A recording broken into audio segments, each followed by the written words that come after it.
there are two types of the praying anointing. Okay. There is a specific anointing that you take from God that abides in you. Okay. And there is another anointing that you don't have. It only comes on you for a particular communication. Now, let me say, when you are trying to bind and cast demons, those one you do with the level of authority that God have given to you in His presence. That is why you will see that there's some situation that no matter how you pray about those situations now, they are not ready to shift. It's because of there is a frequency, there is a height that you have not gotten to in the spirit.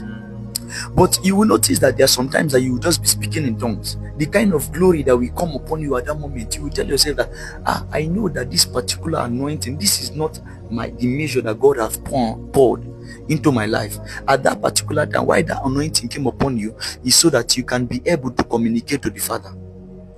That's why I say that there's some anointing that comes upon you for communication. Yes. You might be praying, and before you know, you start feeling a realm that you have not felt before. Let me tell you that thing.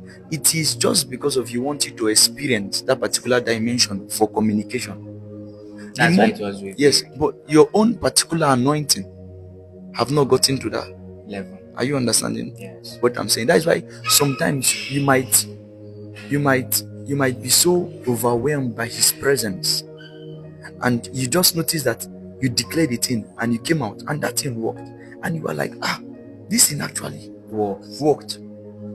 It is because of the amount of anointing and presence, the concentration. Yes, that is why we have to be, anytime we are praying, we have to be watching at signs.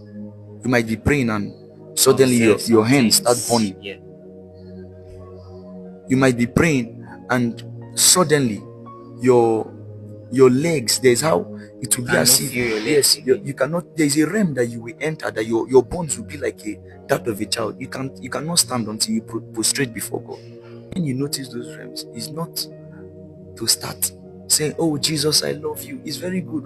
When those realms come upon you, it's for you to start declaring words, for you to start shifting things. But we believers, we feel that anytime the presence comes, we just start saying, Lord, anoint me, Lord, I bless your holy name. The anointing is already upon you already. So what He wants us to do is to start declaring.